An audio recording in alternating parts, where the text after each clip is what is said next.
안녕하세요. 오늘도 찾아주셔서 감사합니다. 오늘은 충청남도 공주에 거주 중인 곽성의 할머니가 보내주신 사연입니다. 무슨 일이 있었는지 제보된 사연 바로 읽어드리겠습니다. 들어보시고 곽성의 할머니께 따뜻한 위로든 따끔한 조언이든 해줄 수 있는 말이 있으면 말씀해 주시길 바랄게요. 이야기를 들으시면서 여러분의 경험에 비추어 볼 때 이런 상황을 어떻게 해결하셨는지, 혹은 주변에서 비슷한 경험을 한 분이 계셨다면 그분들은 어떻게 대처하셨는지 공유해 주시면 좋겠습니다. 좋아요와 구독 그리고 알림 설정 눌러주시면 올라오는 사연 함께 들어보실 수 있습니다. 그럼 사연 바로 읽어드리겠습니다. 안녕하세요. 70대 중반 여자입니다. 사람은 말년 운이 좋아야 한다는데 저는 초중년의 운을 다 써버린 건지 지독하게도 힘든 시간을 보내고 있습니다. 아니면 정말 제 팔자가 박복해서 말년에 이런 일을 겪나 싶기도 하고요. 최근 5년 사이 제가 겪었던 일만 얘기해도 일주일은 꼬박 늘어놓을 수 있을 정도랍니다. 그래서 오늘은 한풀이라도 하듯 저한테 벌어졌던 기가 막힌 사연 한번 풀어보겠습니다. 저는 남편과 자식 둘을 낳고 40여 년을 살았어요. 성실하고 가정적이었던 남편 덕분에 아들 하나, 딸 하나 참 잘 키워냈습니다. 자식들 시집, 장가 보내놓고 이제는 손주들 재롱 보면서 둘이 노년을 즐기나 싶었는데 야속하게도 남편은 먼저 세상을 떠났어요. 아마 지금까지 건강하게 살아있었다면 손주들을 누구보다 예뻐해 줬을 사람이죠. 특히 남편은 살아생전에 하나 있는 며느리를 많이도 아꼈어요. 세상에 저런 며느리 없을 거라면서 입이 닳도록 칭찬을 했었죠. 제가 생각해도 며느리는 참 바르고 야무진 사람이었습니다. 어찌나 살갑고 말을 잘하는지 처음 보는 사람들은 며느리가 아니라 딸이라고 착각할 정도였으니까요. 부침성도 참 좋아서 며느리는 제게 엄마 반찬이 참 맛있다면서 너스레를 떨곤 했죠. 남편은 퇴직하고 제 가게 일을 돕고 있었는데 그 모습을 보면서 흐뭇해하곤 했습니다. 남편이 환갑이 됐을 때쯤 며느리는 큰 손자를 임신했어요. 그때 남편은 임신한 며느리를 얼마나 위했는지 모릅니다. 오죽하면 막내딸이 자기한테도 그런 적 없다고 할 정도였으니까요. 며느리가 시집을 온 다음부터는 집안에 웃음이 끊이질 않았어요. 첫 손자를 낳고 둘째 손녀까지 낳았을 때는 남편이 제 자식 낳았을 때보다 더 좋아했습니다. 그렇게 토끼 같은 손주들 보면서 오래오래 살았으면 좋으련만 손주들 크는 것도 다 보지 못하고 먼저 하늘로 떠나버렸네요. 제가 딱 60대 중반일 때 남편이 떠났는데 그때는 큰 손자가 5살, 손녀가 3살이었죠. 지병으로 먼저 남편이 세상을 떠났지만 그래도 큰아들 내외가 근처에 살아서 든든했어요. 딸은 서울로 시집을 가서 가끔씩 봤지만 아들 부부는 오다 가다 자주 보며 지냈습니다. 며느리는 제가 혼자서 적적할까봐 일부러 손주들을 데리고 오기도 했어요. 며느리는 손주들 키우면서 회사도 다녔죠. 자식이 둘이라서 맞벌이 안 하면 못 산다면서 누구보다 열심히 살았습니다. 그냥 아무 사고 없이 잘 살아주는 아들과 며느리를 보니까 참 기특했어요. 그렇게 계속 자기들끼리 잘 살았으면 제가 이런 사연 쓰지도 않았겠죠. 아무 탈 없이 잘 살고 있던 며느리는 우연히 근처로 이사 온 여고 동창을 만나게 됐어요. 며느리 고향이 제가 살던 곳과 1시간 반 거리에 있었습니다. 그래서 종종 아는 사람을 마주치고는 했죠. 그렇게 우연히 아들 부부가 지내고 있던 같은 아파트로 이사 온 며느리의 여고 동창이 어떤 불행을 가져올지는 상상도 못했네요. 그때만 해도 옛 친구가 근처로 이사 와서 마음 터놓고 지낼 사람이 생겨서 좋을 거라고 단순하게만 생각했습니다. 하지만 지금 생각해보니 며느리의 동창은 인상부터 어딘가 쎄했어요. 그때 며느리랑 같이 주말에 제 가게를 왔던 적이 있었습니다. 저는 그때 며느리의 친구를 처음 보게 됐어요. 서로 인사나 하고 지내자며 반갑게 인사를 하고 돌아갔죠. 그래서 별 생각이 없었는데 며칠 뒤 저는 며느리 친구의 말에 기가 막혔습니다. 한 번은 퇴근한 며느리가 친구와 같이 평일에 온 적이 있어요. 늘 퇴근하면서 어린 손주들을 하원시키며 같이 들렸는데 그때 그 친구가 같이 왔었죠. 저는 손주들과 같이 오는 며느리를 보면서 반갑게 인사를 했어요. 손주들도 제 가게 오면 식혜도 한 잔씩 하며 잠시 앉았다가 갔었는데 그 모습을 보면서 며느리 친구가 뜬금없이 이런 소리를 했습니다. 요즘 애들은 원래 유치원부터 바쁘게 커야 되는데 이럴 때 보면 시골이라 그런지 애들이 다 편해 보여요. 애들이 유치원부터 바쁠 게 뭐가 있나? 놀고 먹느라 바쁘겠지. 어머님이 요즘 세상을 너무 모르신다. 요즘 애들은요 엄마의 정보력과 시댁 재력으로 크는 거래요. 애들 하나 키우는데 돈이 얼마나 드는데요. 시댁 재력에 따라서 애들이 크는 거라니까요. 계속 이렇게 구멍가게만 하고 계시면 손주들도 구멍가게만큼 크는 거라니까요. 맛있게 먹은 건 좋은데 좋은 김치 먹고 쉰소리 할 거면 앞으로 여기 오지 마라. 아직 다 크지도 않은 애들 앞길 막는 소리를 하고 앉아 있어. 죄송해요. 제가 너무 편해서 주책 맞았네요. 그때 며느리는 상황을 수습하려고 진땀을 뺐어요. 세상의 애들은 시댁 재력만큼 큰다는 소리를 듣고 기분 좋겠습니까? 그래도 같은 자리에서 오래 장사해서 단골도 있고 나름 잘 운영하며 살고 있었는데 저런 소리를 들으니까 기분이 나빴어요. 앞길이 구말리라 창창한 손주들을 보면서 구멍가게만큼 큰다는데 듣기 좋았겠습니까? 그래서 그때 오지 말라면서 호통을 치니까 그제서야 사과를 하는 겁니다. 속으로 참 생긴 대로 말 한 번 밉게 한다 하고 넘겼어요. 솔직히 어린애들도 아니고 사람 인성 이상해 보인다고 놀지 말라고 사이를 찢어 놓을 수도 없었습니다. 둘이 뭔가 안 맞는 게 있으면 말 안 해도 서로 멀어지겠다 싶었어요. 그런데 이상한 게 날이 갈수록 둘이 붙어 있는 시간이 늘어났습니다. 예전에는 회사가 끝나면 손주들 챙기기 바빴던 며느리가 어느샌가 애들도 아들한테 맡기고 동창인 친구와 보리를 보러 가는 날이 많아졌어요. 큰 손자가 7살 되던 해부터였습니다. 그러던 어느 날 며느리가 다급하게 오더니 저한테 큰 손자와 손녀를 맡기면서 모임에 가야 한다고 말하더군요. 며느리는 늦었다면서 애들을 맡겨놓고 급하게 나갔어요. 그전에는 그런 적이 없었는데 그쯤부터 며느리는 애들을 맡겨놓고 모임 나가는 날이 늘었죠. 안 그래도 며느리 친구가 엄마 정보력에 시댁의 재력으로 애들이 큰다는 말을 들어서 그런지 괜히 애들 교육 문제로 바빠진 며느리가 찜찜했습니다.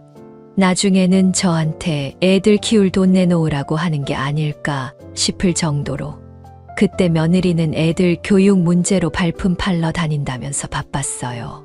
그런데 급하게 손자와 손녀를 맡기고 갔던 날 밤 11시가 되도록 며느리가 오질 않는 겁니다.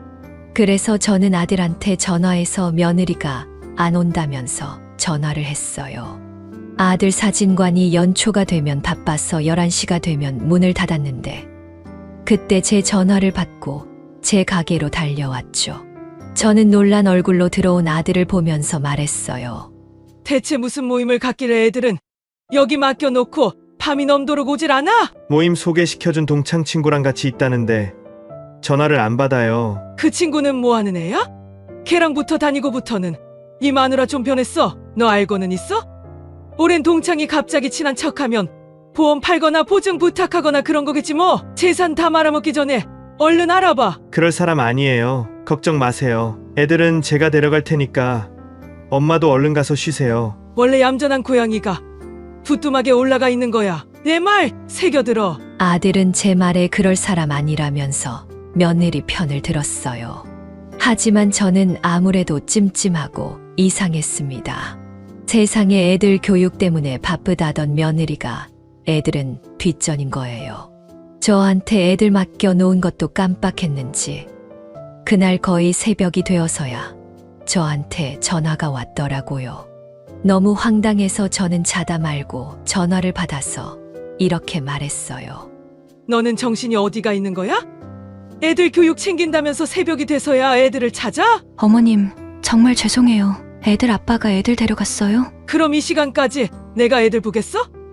너 요즘 정신이 대체 어디 팔려 있는 거야? 오늘은 제가 너무 바빴어요. 처음이라 그런지 배울 게 많네요. 네가 애들 미래 생각해서 그러는 거 알아. 다 이해해. 근데 당장 애들 키우는 걸 잘해야 미래가 있는 거지. 지금 잘해야 나중에도 잘 크는 거야. 죄송해요, 어머니. 며느리는 처음이라 배울 게 많았다면서 저한테 미처 신경 못 썼다면서 사과를 했어요.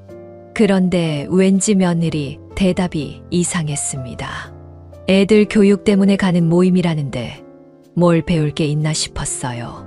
그래서 아무래도 며느리 대답이 이상해서 옆 가게 아줌마와 얘기를 해보니 요즘은 애들 공부를 엄마도 같이 해야 뭘 가르친다면서 말하는 겁니다. 그래도 아직 큰 손자가 유치원 갓 입학했는데 뭘 배워서 가르칠 게 있을 만큼 대단한 게 있을까 싶었습니다. 그러던 어느 날이었어요. 한동안 며느리가 머리카락 하나 안 보이는 겁니다. 그래서 저는 며느리가 애들 교육 어쩌고 하더니 뭘 시작했나 보다 했어요. 그런데 평일 대낮에 며느리가 둘째 손녀를 데리고 어딜 가는 게 보였습니다. 웬 대낮에 저렇게 어딜 급히 손녀딸을 데리고 가나 싶었죠. 그래서 저는 한동안 안 보이던 며느리를 보자마자 전화를 했습니다. 그런데 며느리가 늦었다면서 다음에 전화를 하겠다면서 전화를 끊었어요.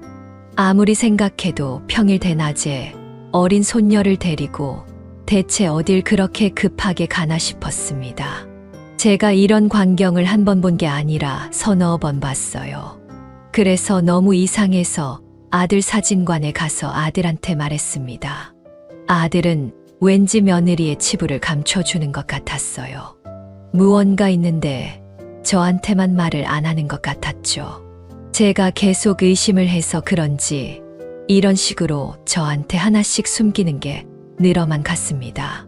한없이 가깝게 지내던 저와 아들네 사이에는 벽이 생기는 것 같았어요. 그때도 여전히 며느리 옆에는 그 동창 친구가 있었고요. 정말 너무 이상했어요. 갑자기 모임이 늘어난 며느리 옆에는 늘 그 친구가 있었는데 시간이 지날수록 아들도 며느리와 같이 나가는 것 같았습니다. 그런데 제가 점심이나 같이 먹으려고 아들 사진관에 갔다가 닫혀있는 사진관을 보고 의아했어요. 눈이 오나 비가 오나 항상 연중무휴였던 아들 사진관이었는데 무슨 일이 있었나 싶었죠. 아들이 전화도 안 받길래 저는 그대로 가게로 돌아와야만 했습니다. 그런데 나중에 듣고 보니까 주변 상인들은 제 아들이 요즘 사진관 문을 잘 안 연다는 거예요. 문은 닫혀 있는데 안에서 이상한 소리가 들린다는 겁니다. 그래서 요즘 얘네들이 무슨 사고라도 치는 건 아닌지 이상했어요. 그러다가 저는 너무 답답해서 그날 반찬 가게 문을 일찍 닫고 아들 사진관으로 갔습니다. 그런데 제 아들이 닫혀있던 사진관 문을 열더니 며느리, 친구와 같이 들어가는 거예요.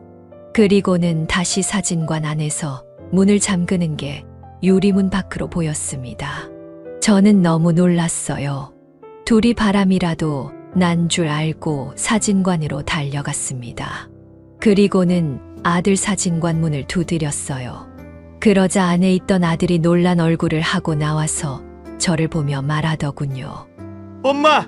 이 시간에 무슨 일이세요? 너야말로 무슨 짓이야?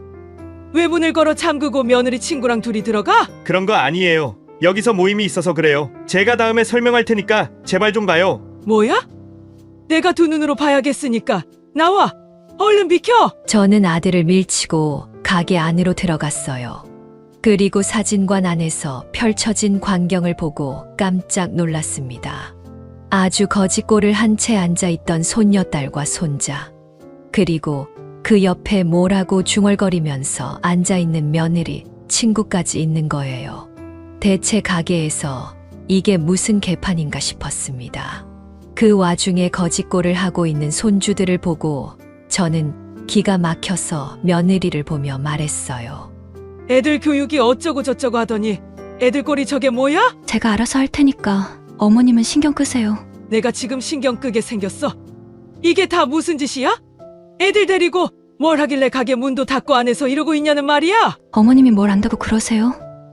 다 애들 잘 되라고 하는 거니까 신경 쓰지 마세요. 저도 엄마예요. 설마 애들 앞을 막으려고 이러겠어요? 저게 지금 애들 잘 크고 있는 꼴로 보이냐? 다 제가 생각이 있어서 그런 거예요. 그러니까 나가세요 좀. 얘들아, 할머니한테 와라. 할머니, 집으로 가자. 저는 자꾸 나가라며 등을 떠미는 며느리 때문에 다급하게 손주들을 불렀어요. 그런데 애들이 아무런 반응도 없고 서로 눈치만 보는 겁니다.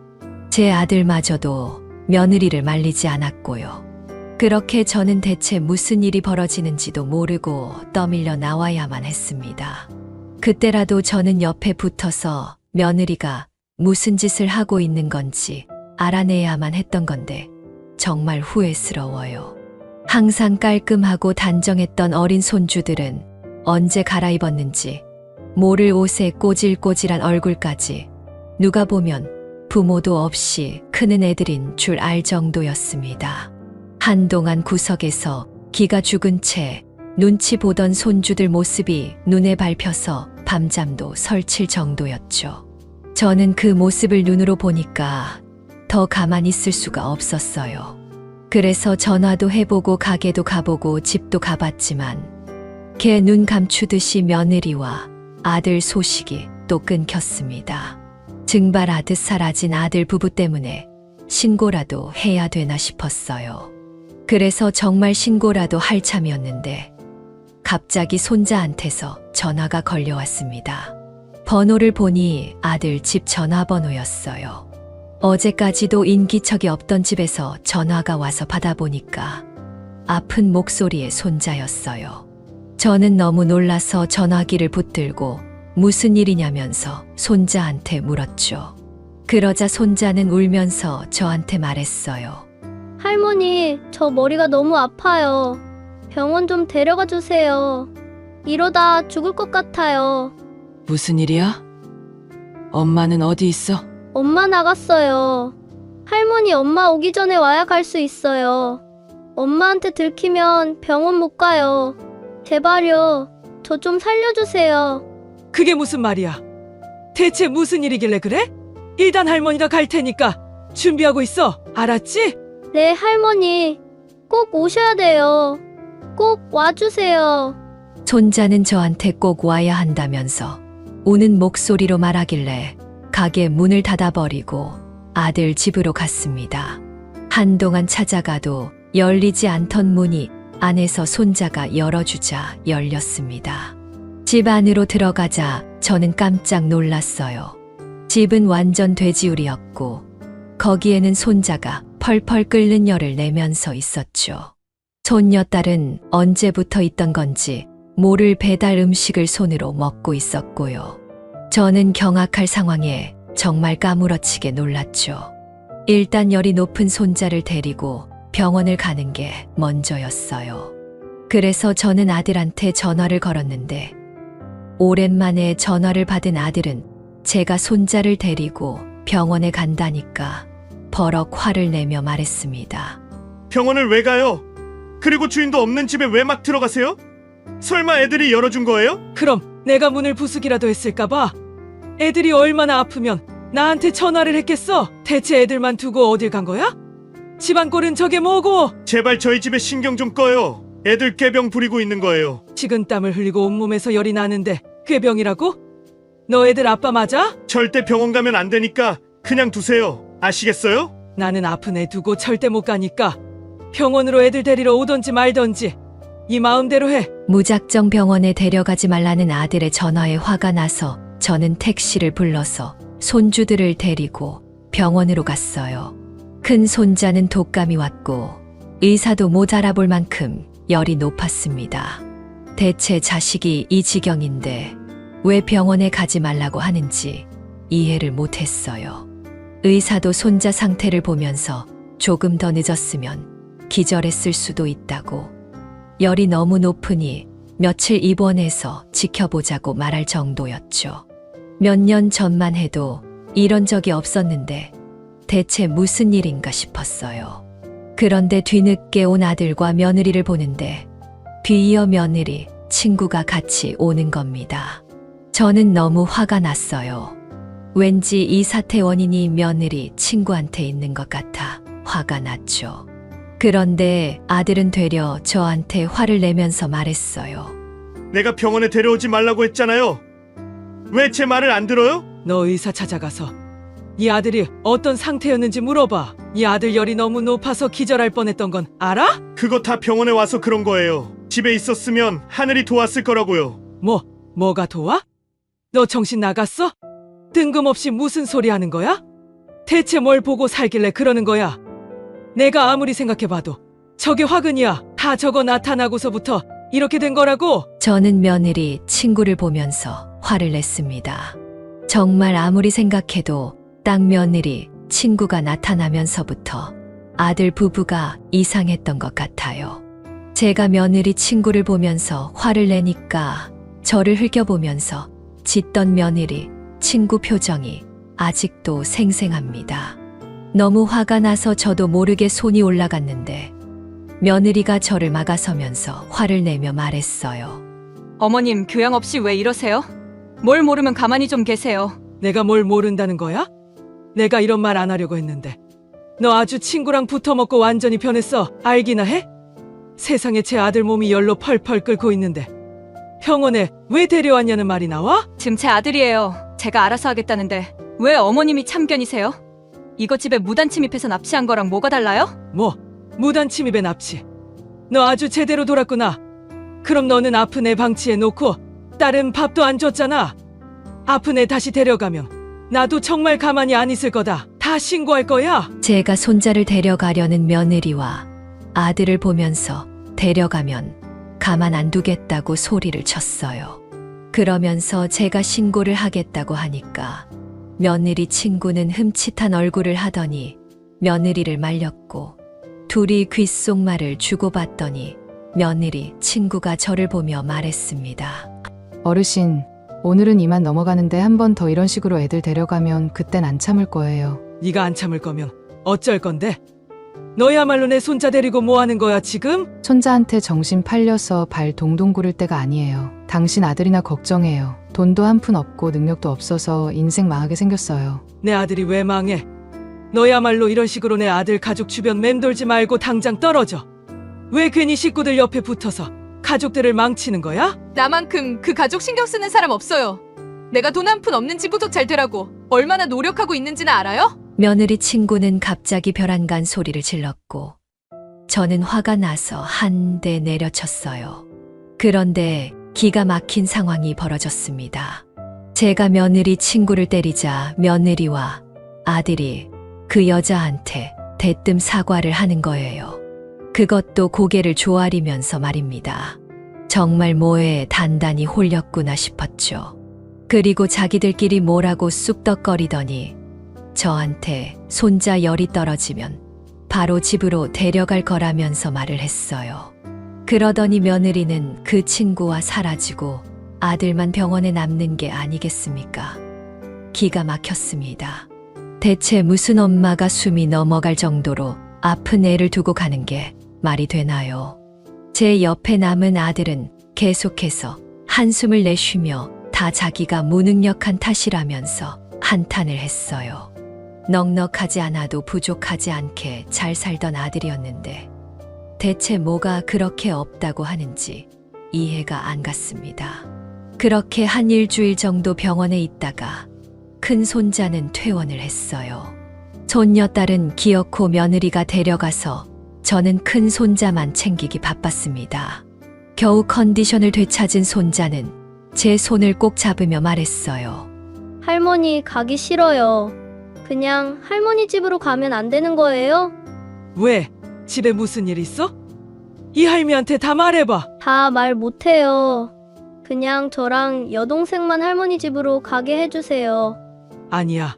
할머니한텐 다 말해도 괜찮아. 얼른 말해봐. 손자는 무슨 말을 하려다가 머뭇거렸고 그 사이 아들이 병실로 들어왔습니다.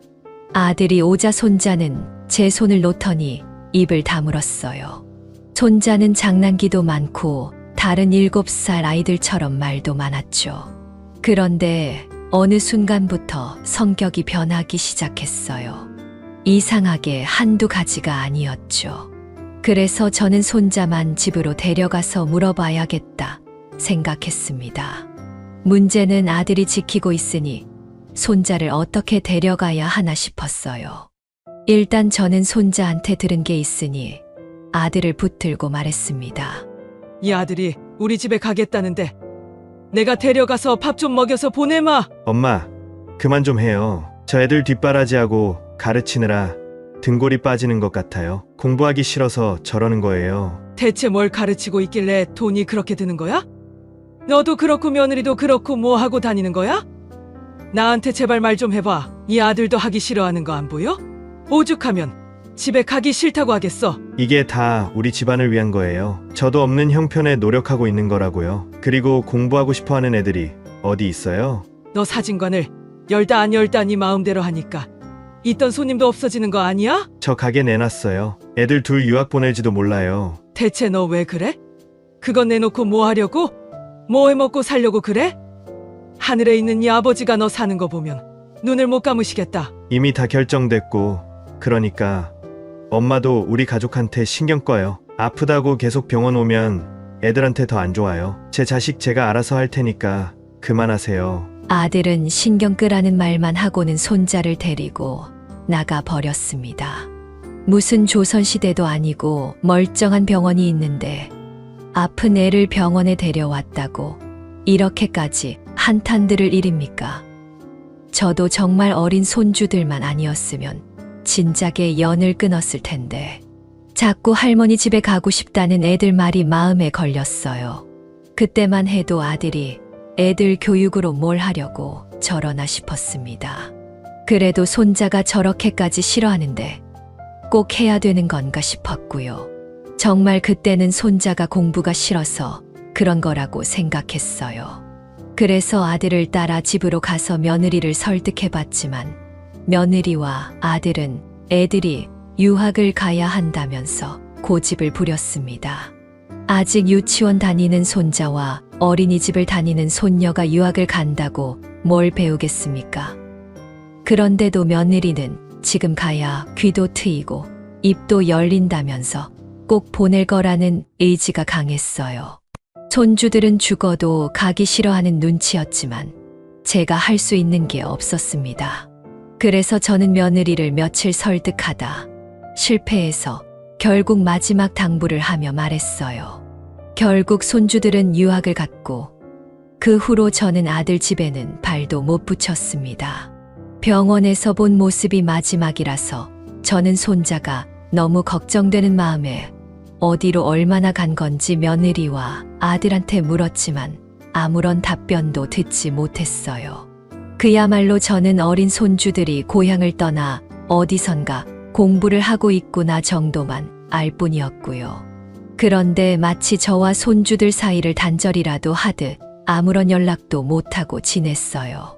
손주들 안부가 궁금해도 며느리와 아들을 통해서만 들을 수 있었습니다. 그렇게 1년이 흘렀고 동네에는 이상한 소문이 났어요. 며느리가 동네 사람들 여기저기 돈을 빌리러 다닌다는 겁니다. 그런데 제가 뭐 하나 속 시원히 알 수 있는 게 없었어요. 동네 사람들이 점점 수근거리는 말들이 많아졌고 저는 며느리를 불러서 물어도 모르쇠였어요. 그러니 제가 할 수 있는 게 있었겠습니까? 아들도 마찬가지였어요. 아들은 아예 제 전화를 피하기까지 했고 나중에는 아들이고 며느리고 정이 뚝 떨어진다 싶었습니다. 오죽하면 서울에 있던 딸에게도 돈을 빌리려 해서 딸이 제 걱정을 하면서 안부를 묻더군요. 저는 딸의 전화를 받고 한숨이 절로 나왔습니다. 손주들 유학 자금이 없는 건지 계속해서 돈을 빌리러 다니는 아들을 보니 답답했어요. 그렇게 한동안 아들 집도 못 가보고 속절없이 시간이 2년이나 지나 있었습니다. 책가방 메고 학교 가는 어린애들을 보면 손주들 생각이 났어요. 한국에 있었으면 초등학교에 갔을 손자가 떠올랐죠. 그런데 그 무렵 며느리가 시장을 활보하고 다녔어요. 그런데 동네 사람들이 제 눈치를 보면서 슬슬 저를 피하는 겁니다. 그 동네에서 오래 살아서 사람들과 친했는데 어딘가 이상했죠. 그러다 저는 반찬 가게에서 김치를 담그고 있었는데 며느리가 보였어요. 저는 며느리를 부르며 말했습니다. 담이야, 이리 와봐. 누가 네 며느리야? 웃겨 죽겠네. 너 지금 그게 무슨 태도야? 내가 왜 당신 며느리예요? 나는 그런 미천한 존재가 아니거든요. 기가 막혀서 벙쪄 있었죠. 그 사이 며느리는 웬 차를 타고 사라져 버렸어요. 그런데 제 옆 가게에서 그 모습을 본 친구가 저를 불러서 이런 말을 했습니다. 내가 이런 말 안 하려고 그랬는데 며느리 뭐 하고 사는지 좀 알아봐. 요즘 이상한 종교 전도한다고 온 동네를 쑤시고 다니나 봐. 뭐? 아니 그게 무슨 말이야? 사람들이 다 쉬쉬하고 있는데 아예 옆 동네에서는 반찬 가게 며느리 정신 나갔다고 손가락질하고 있다니까. 그리고 옆 동네에서 돈도 크게 해먹었나 봐. 그게 다 무슨 말이야? 나는 정말 아무것도 몰랐어. 친할수록 이런 얘기를 어떻게 해. 그리고 우리 동네는 이제 막 들쑤시고 다니나 봐. 우리 동네도 다 털리기 전에 좀 막아봐. 여기서 더 살려면 저 며느리 단속을 해야지. 그리고 지난달에 아들이랑 대판 싸우고 연락도 안 하지? 얼른 집이라도 가봐. 아무래도 이상해. 저는 너무 놀랐어요. 지난달에 아들과 돈 문제로 한바탕 한 뒤로 정말 연락이 안 됐거든요. 손주들이 유학을 간 뒤에는 계속 돈 문제로 싸우기 시작했습니다. 그래서 아들과 왕래가 줄기 시작했고 형편에도 안 맞게 유학을 보냈다면서 매번 싸웠어요. 저도 말년에 아들 부부와 이렇게 지낼 줄은 상상도 못했습니다. 아들 집도 거의 안 갔고 손주들 소식도 제대로 듣지 못했어요. 저는 그래도 손자가 집에 있는 것보다 나가 있는 게 낫다고 생각했죠. 그런데 동네에서 들리는 이상한 소문들 때문에 저는 2년 만에 아들 집을 찾아갔어요. 아들 집으로 가는 내내 그러고 보니 그동안 며느리가 하던 이상한 말들이 떠오르기 시작했죠. 하늘이 돕는다. 미천한 존재랑 섞이면 안 된다. 구원을 받아야 온 가족이 잘 산다. 등 이상한 말들이 떠올랐어요. 저는 그제야 불안한 마음이 들기 시작했습니다.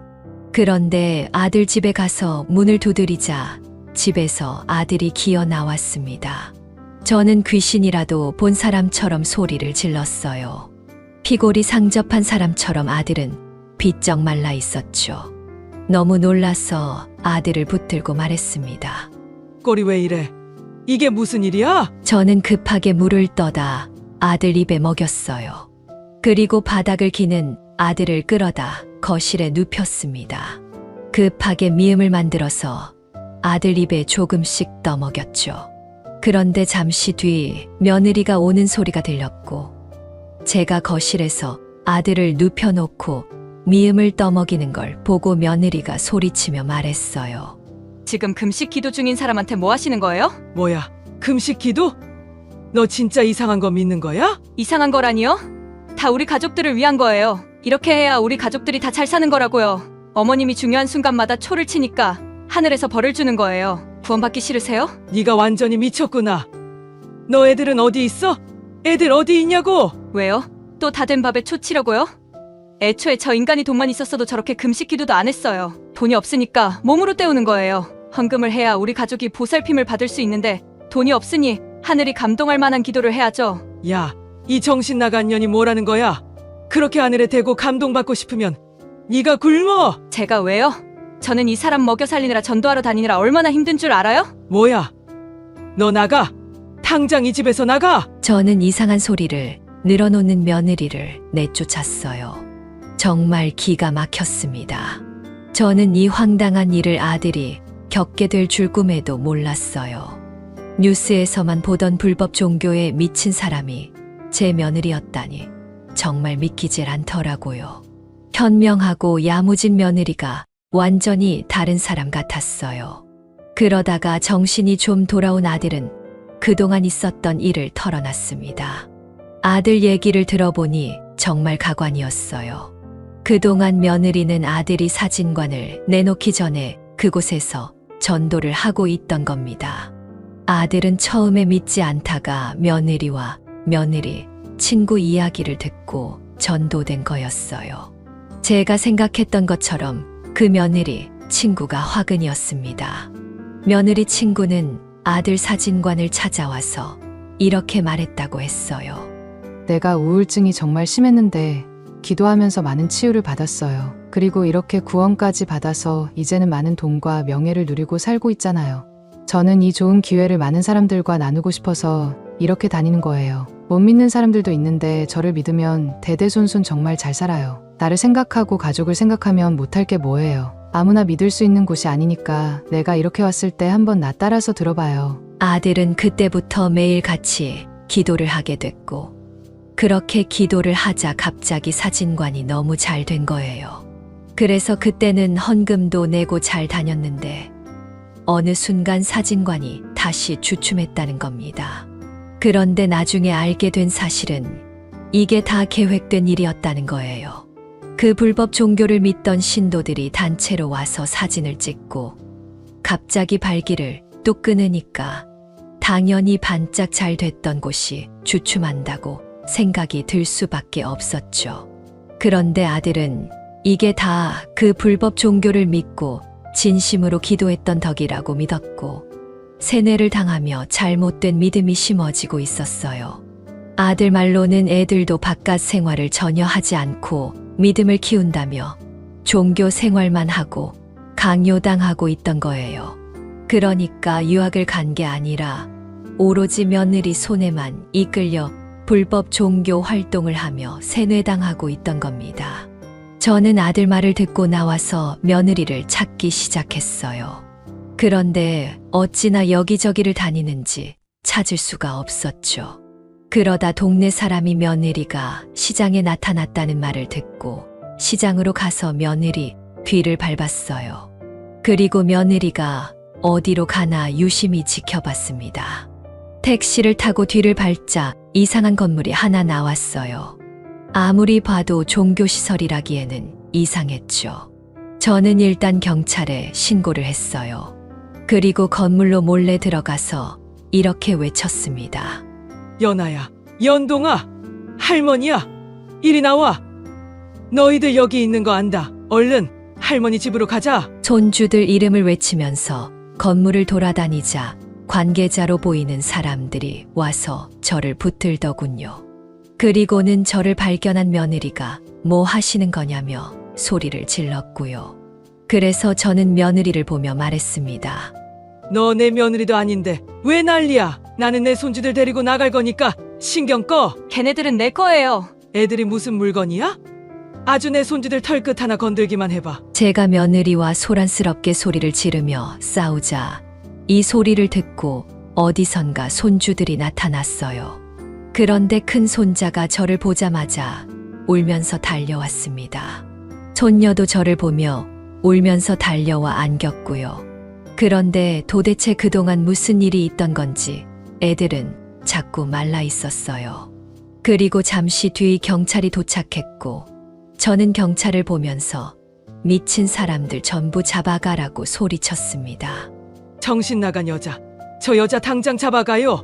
아까는 날 막 여기서 끌어내려고 아주 위협적으로 나한테 왔었다니까요. 어르신, 저 여기 몇 번이나 신고받고 왔었는데 나오는 증거도 없고 매번 헛걸음이었어요. 그리고 지금 여기서 이러시는 거 사유지에 불법으로 들어오신 거예요. 일단 저희랑 같이 나가서 대화를 해요. 지금 나를 잡아간다는 거요? 이 사람들이 내 손주들 밥도 잘 안 줘서 마른 것 좀 봐요. 제가 손주들을 품에 안고 버티자 다들 제가 손주들을 데리고 나가게 했어요. 경찰들이랑 같이 나온 저는 결국 왜 그곳에 갔는지 진술을 하고 나왔습니다.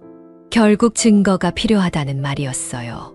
그래서 저는 경찰서를 나오자마자 아들 집으로 손주들을 데리고 갔습니다. 손주들을 본 아들은 애들을 품에 안고 오열했어요.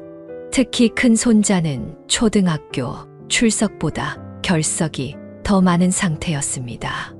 오로지 불법 종교에 대한 믿음만 가르치고 있던 거예요. 저는 결국 저 악의 소굴을 없애야겠다는 생각이 들었고, 서울에 있는 딸의 도움으로 지역 커뮤니티에 글을 올려서 피해자를 모았습니다. 증거를 최대한 많이 모아서 저 악의 소굴을 없애야겠다고 다짐했어요. 글을 올리고 일주일 정도쯤 지나자 정말 많은 사람들이 모였고, 시간과 장소를 정해서 모였습니다. 한자리에 모인 사람들의 사연은 다 제각각이었어요. 증거 사진을 보니까 폭행부터 금품 갈취 등 엄청 많았습니다. 하지만 이런 사진만 있고 아직까지 불법 종교시설에 다니고 있는 자식도 있었어요. 자식을 뺏겼다면서 우는 부모도 있었고요. 저도 아들이 73kg이었다가 헌금이 없으면 금식 기도를 해야 한다고 강요해서 55kg까지 빠졌던 사진과 여기저기 난 멍자국을 전부 사진으로 찍어서 증거로 모았어요. 그리고 제가 이렇게 고소 준비를 하고 있다는 걸 알게 된 며느리는 저를 찾아와서 역정을 내며 말하더군요. 며느리 앞길을 막아도 유분수지. 왜 이러세요? 당장 고소 멈춰요. 내가 얼마나 난감한 줄 알아요? 뭐라는 거야? 정신 나간 게? 당신 때문에 우리가 볼 피해는 생각 안 해? 미천한 것들이랑 말을 섞으니까 될 일도 안 되고 있지. 답답해. 그때였어요. 피해자 진술서를 받아온 아들이 반찬 가게에서 화를 내고 있는 며느리 보자 달려와서 뺨을 쳤습니다. 그리고는 화를 내며 말했어요. 내가 바보같이 당한 거 생각하면 이걸로도 모자라. 진짜 미천한 게 누군데 어딜 봐서 행패야. 내가 이번 고소 진행하면 당신하고도 이혼 소송 준비 중이니까 딱 기다려. 나도 바라던 바야. 당장 이런 집부터 끊어내고 싶다고. 결국 며느리는 한 대 맞고도 정신을 못 차리고 빽소리를 지르다 갔습니다. 아들은 절대 용서하지 않겠다고 이를 갈았어요. 아들은 피해자 가족들이 모아준 증거 자료까지 모아서 그 불법 종교 시설을 고소했습니다. 정말 쉽지 않은 시간이었어요. 그 불법 종교 시설 대표를 고소한 이후로 신도들한테 협박도 당하고 정말 하루하루 피가 말랐습니다. 꽤나 긴 시간 동안 이혼 소송에다가 폭행 관련 소송까지 진행하는 동안 아들과 손주들은 정신과 치료도 받았어요. 특히 어린 손주들이 충격이 컸을까봐 걱정이 많았죠. 그래도 아들이 아이들을 잘 챙겨서 조금은 안심을 했습니다. 그렇게 힘든 시간이 지났고 목사를 사칭하며 폭행과 거짓말을 일삼던 불법 종교 시설 대표는 징역 2년을 선고받았어요. 심하게 폭행을 일삼던 신도들 중에도 징역을 면치 못한 사람이 있었죠. 결국 불법 종교 시설은 사기로 결론이 나고 풍비박산 해체됐어요. 정말 그야말로 바라던 결과를 확인하는 순간 다른 가족들과 얼싸안고 울었습니다. 모든 게 사기라고 밝혀지자 피해자 가족들의 자식들, 남편, 아내 등은 제 발로 집으로 돌아왔어요. 하지만 모든 게 밝혀져도 믿음이 사라지지 않던 사람도 있었습니다. 바로 며느리와 같은 사람들이었죠. 그 무렵 아들도 이혼 소송 끝에 양육권을 가져올 수 있었습니다. 하지만 문제는 사돈 부부가 자식 잘못 낳은 죄로 그 피해를 오롯이 감당해야만 했습니다. 며느리는 이미 망해버린 불법 종교 시설을 살려보겠다고 여기저기 전도하고 헌금을 끌어모으려다가 수억 원에 달하는 빚을 지게 됐어요. 그야말로 본인이 믿던 불법 종교 시설 대표가 2년 뒤에 나오면 다시 그 종교가 부흥할 거라고 믿은 거죠. 정말 미쳤다 싶었는데 결국 농사 짓던 사돈 부부는 농지를 팔아 치우더니 빚을 감당 못하고 교도소에 수감됐다는 소식이 들렸습니다. 돈을 빌려준 사람들이 전부 고소했고 결국 징역 1년을 살게 된 거죠. 참 바보 같은 선택에 할 말을 잃었어요. 그때 이후로 피해자 가족들과 트라우마 치료 방안을 서로 교류하면서 지내고 있습니다. 아들과 어린 손주들은 정신과를 다니며 치료를 받고 있습니다. 정말 이때 생각만 하면 심장이 벌렁거려요. 그래도 지금은 아들이 제 반찬 가게 일을 도우며 생활하고 있고 손주들도 평범한 일상 속의 또래들과 잘 지내고 있답니다. 저희 부모님도 교회를 다니셨는데 이런 몇몇 양심 없는 사람들 때문에 종교를 오해한다고 생각합니다. 늘 바른 생활을 하시는 부모님을 보면서 교회에 대한 좋은 믿음이 있어요. 이 자리를 빌어 정말 진심으로 종교 활동하는 분들이 피해 입는 일이 없길 바랍니다. 일반 교회에서는 병원을 불신하거나 무조건 헌금을 강요하는 일은 없답니다. 이상한 불법 종교만이 잘못된 믿음과 삐뚤어진 가치관을 주입하고 있습니다.